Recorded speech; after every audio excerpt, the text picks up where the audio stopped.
Night has fallen and you're weary from travel. Stars fill the sky above, and in front of you is a brightly lit wooden house, the only building you've seen for days.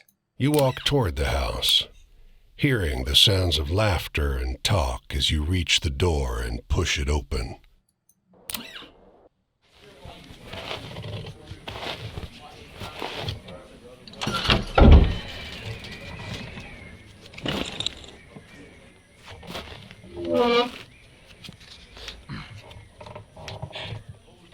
You sit down and join the game.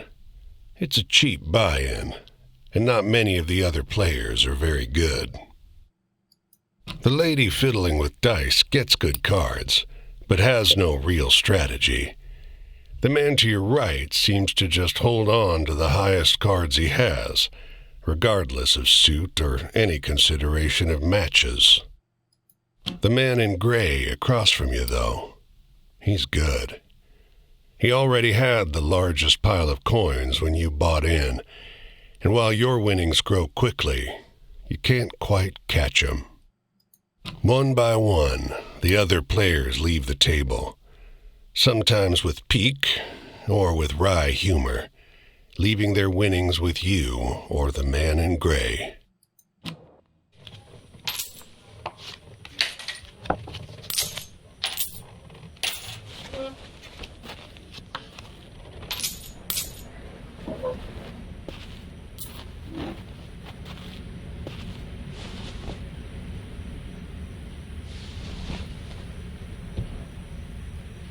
Finally, it's just you and the man in gray.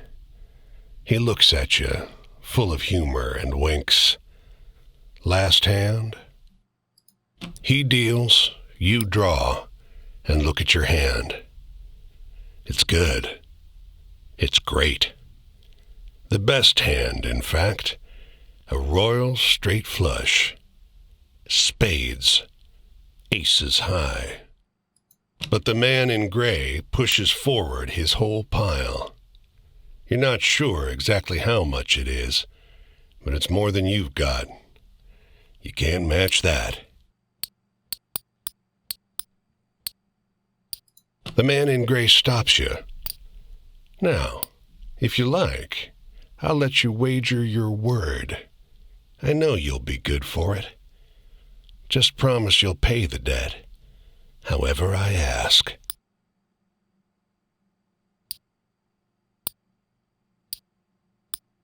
Yep. 10, Jack, Queen, King, Ace. All spades. The man in gray smiles. All right then. I'll call.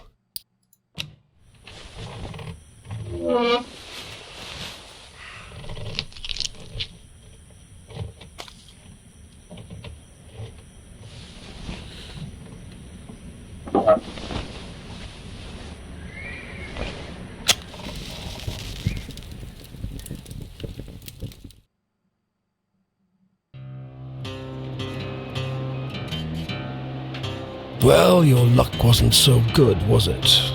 That's quite the hand, but not for the game we're playing. I'm afraid you owe me. Your life, sure, but more than that, your labor. Hello, survivors. I'm the SurvivalVis, and welcome to Where the Water Tastes Like Wine. This is a game that's been on my radar for a long time, and one I was eager to be able to eventually put up on the channel one day. I reached a little sale on Steam, and I snagged it right up. So welcome to a nice playthrough of whatever is in store with this wonderful, wonderful game. You see, this land is built on stories. It's one big story, this country, woven of many small ones. Few of the small ones are strictly true, and the big story is mostly a lie. You just love that atmosphere, the nice music. The voice acting is superb so far. All the stories and songs and myths and legends start somewhere, with a seed. As they're told and retold and passed around, they grow and change to become the stories we know. To pay your debt to me, you'll be carrying stories. finding the seeds first and then spreading them, telling them onwards so they can begin gaining strength. This is no light task. Stories are heavy. As is all wisdom and all knowledge, heavier than one can ever carry, but never able to be seen. Most of the stories you'll find will be small seeds. They might be true, but they'll grow wild and unbelievable with the telling. The more important stories are the true ones, the ones people will tell you about their own lives. Those often get lost in the weaves of the big story. The more true stories you can find and tell, the more you can weave that truth into the big story. Tarnish it a bit perhaps, but isn't a dingy and battered truth better than a shining lie? Good question. Now, go ahead. You tell me a story. I'll trade you some information about your task. So, sounds like this is our beginnings of how we shape our stories. So, looks like we have a few options to choose from. True staves, travel, choice or morality is its basis. Heaven, desires fulfilled, wishes come true. Fortune, fate, luck. Death, change, endings, moving on. I think we'll start with travel. Tell the story of the northbound train, blinking its giant eye as it crawls through the night. Or, we tell the story of the endless series of doors of different kinds, each linked only to more doors. How about the story of the parting of a cloud of fog to reveal a brief glimpse of a land of promise and plenty? Or maybe about telling the story of tossing a pair of bone dice on a blood-red velvet table, to come up snake eyes and wink at you. Or lastly, tell the story of a black and gray city where every building is filled with desiccated corpses. I like to travel, but I must admit, a land of promise and plenty sounds wonderful. Your deepest desires? Your greatest wish? Heaven? Big Rock Candy Mountain? El Dorado, the Promised Land, that place just over the ridge where they all say that the water tastes just like the sweetest wine. Well, I don't know where that is. It's supposed to be somewhere in this country. Ask the people you meet. They're all searching for the same thing.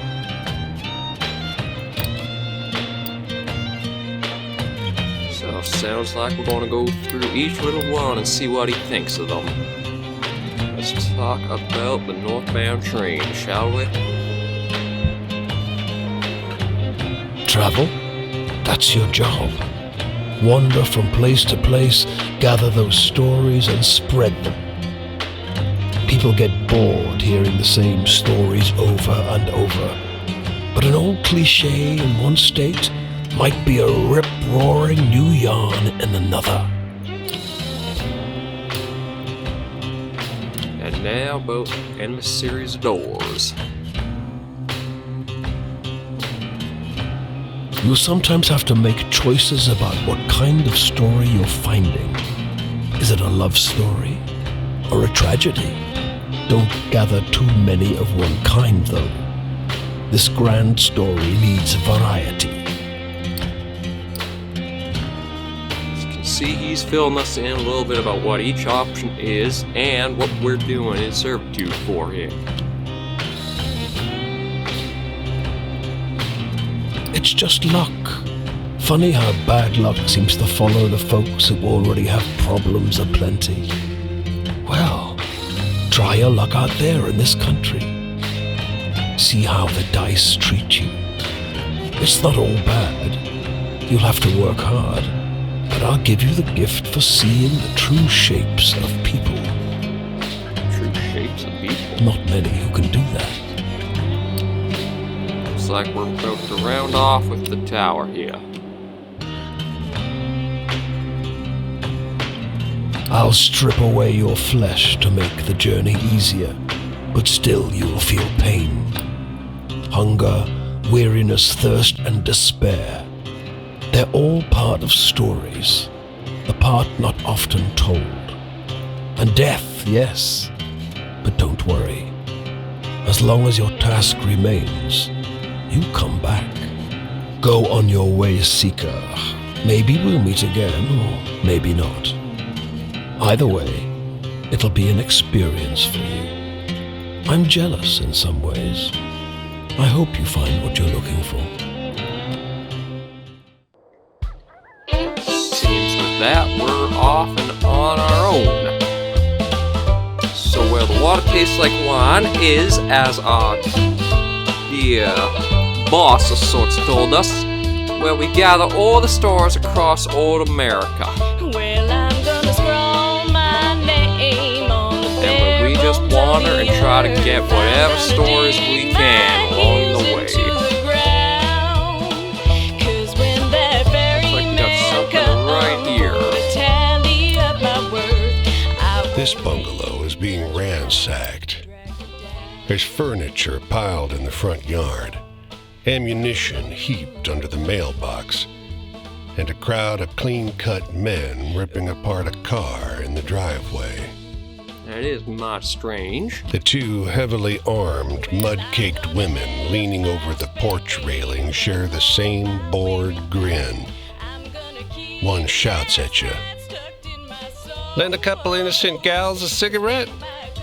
I don't know if I have, but sure. You are about to hand her a smoke when those men draw pistols and shove you hard into the dirt.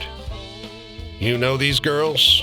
No, they demand. Cannot say I do. Once they've dumped your bag out into the road, they decide you're harmless.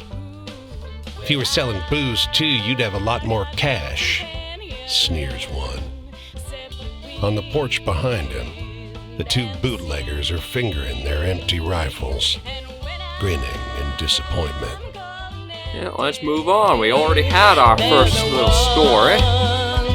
Oh, and what do you know? We're right up by the border to Canada.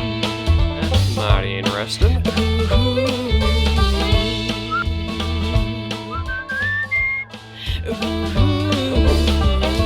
I think we might just do that to see. So our goal is to fulfill our obligation to the wolf by finding all 16 characters scattered over the United States and trade stories with them until we earn the trust and finish each of their stories.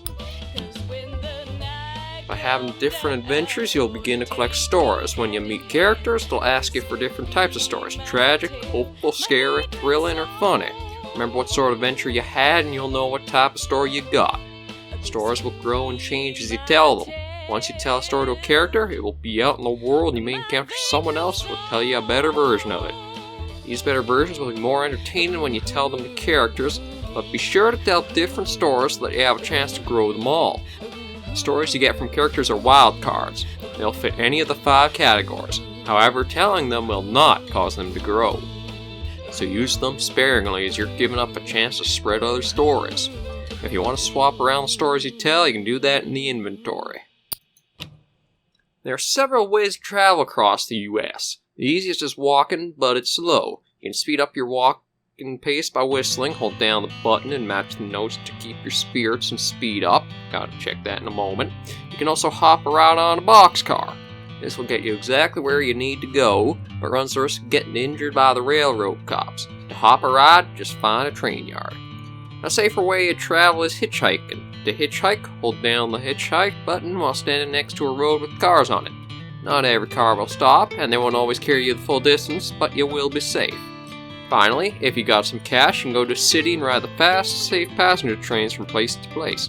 It costs money, but it is the best way to travel. Each time you meet a character, you'll have a night to talk with them and exchange stories. If you tell them the kind of stories they want, you'll gain their trust and move forward through their tale. However, there's no penalty to telling them a different story. You'll still learn whatever they have to tell you. Characters have multiple chapters, and when you fully open the eye in the interface, next time you meet them, you'll move on to their next chapter. When you've finished all the chapters, you won't see them again. Each time you finish a night with a character, they will move somewhere else. You can always check them out to see where they are, but they will also show you when they move. The inventory holds the mementos you've collected from the characters you've met. Once a character trusts you fully, they'll give you something to remember them by, which can be used to travel to where you first met. The inventory screen also has tabs so you can see your stores, timeline of your adventures, a map of the US, and your progress with each of the characters.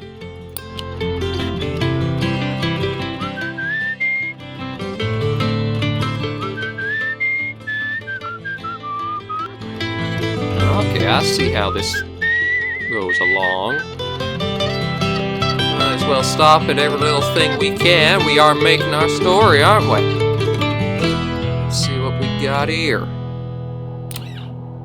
Off the road and into the woods, you can't help but come across this package by the old tree tied to a sturdy stick. The cloth wrapping conceals, though not particularly well, something large and softly unsettled. Little eyes blink back at you from inside the bundle. We came this way, might as well say The hello. shape gives a start. Please don't tell my pa that I'm in here. It says in a small voice. Pa doesn't want to live with us anymore. But I want to go with him. Don't tell him, please. I'm hiding. Want to look for his paw or won't tell for him? Maybe we should look for his paw, see His if we can father learn must something. have been here at some point, but you sure can't see him now, Please go. He's coming back any minute. says the boy, growing agitated.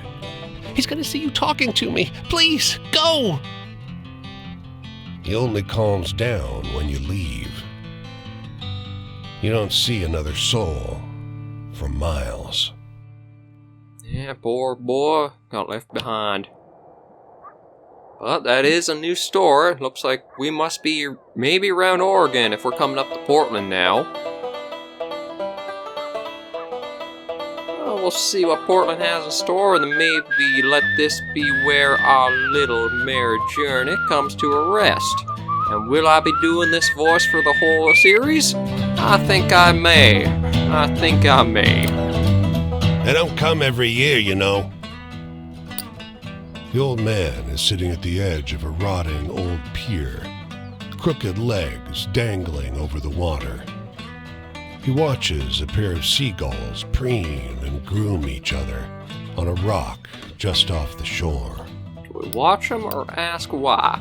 I'm tempted to ask why. Just when the fishing is going to be good. He taps great, black, thick globs of spent tobacco out of a huge ceramic pipe. I got another year, I guess. One more year or what? Another year of this town being here, he replies, letting a grin spread across his face. If the seagulls came, that means enough fish to keep it in place.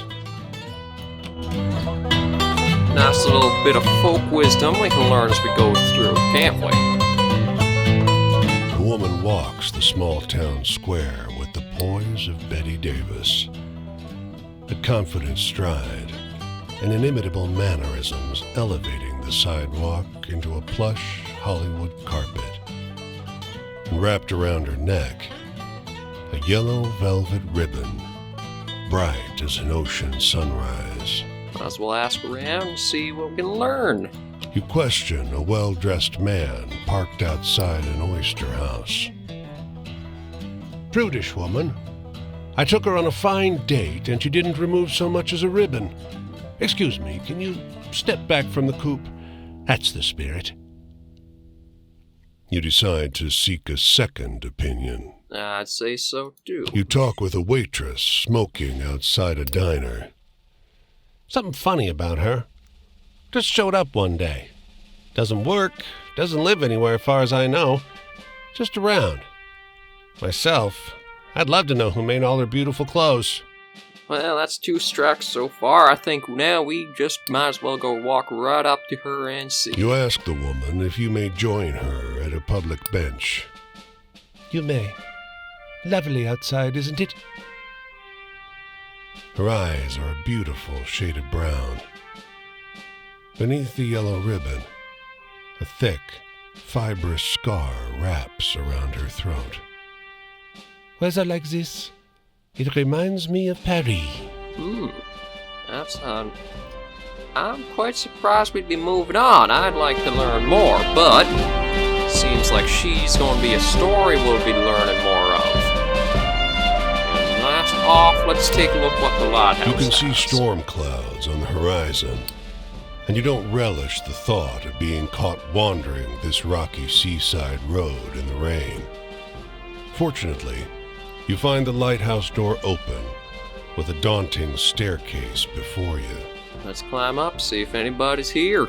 At the top of an ornate wrought iron spiral, you're breathless and feeling the strain on your knees. Rain already batters the walls outside.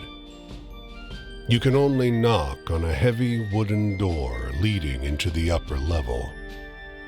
Muffled voices and light seep in beneath the door. Oh, this may be interesting. Let's put our ear and see what we hear. Looks like we got a visitor.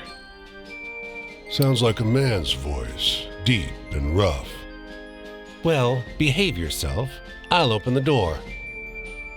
Another man, this one with a higher, more sonorous voice. I always behave myself. He feigns indignation, but his tone betrays affection instead. Let's wait and see who these gentlemen may be. After a moment, the door unlatches from the inside and opens. The man before you is tall and muscular, with a hint of a paunch beneath his wide chest. The heavy iron knob on the door looks nearly dainty in his huge hand. Didn't want to be out in this rain, did you? Come in. Be welcome to. Thank you, stranger. Despite the rough exterior, this room looks like a well-appointed parlor. There's a rug on the well-trod wooden floor and an enormously plush couch. And sat upon it is a stocky fellow grinning through a great hazel-colored beard. Tea? He offers, hoisting a teapot. I don't think it'd be lonely up there, given you got a couple of them here, but wonder if they've been there long. A few years. The tall one sits on the sofa, wrapping his arm casually around the other lighthouse keeper. 5, says the smaller, but by no means small, man. That long? Time flies. We traveled together before that. You must have some good stories from the road, huh? Well, I may have some. Let's see what we got banked up. You wake up the next morning on their old sofa, still warm from an excess of tea. And cakes? There might have been little cakes. Prodigious snoring rumbles in from the floor above you, and you quietly take your leave. Well, there's, I guess, another story. We're going to leave a little pause right here. And we'll come back to this in another episode. This has been our premiere and first ever episode of Where the Water Tastes Like Wine. I want to thank y'all for sticking around for watching the first episode, and hopefully see ya in the next ones down the line. If you do like the content, please be sure to leave a subscription or even just a simple like or comment. It always helps me know if I'm heading the right direction. Until next time we meet survivors, please remember to take care and stay alive.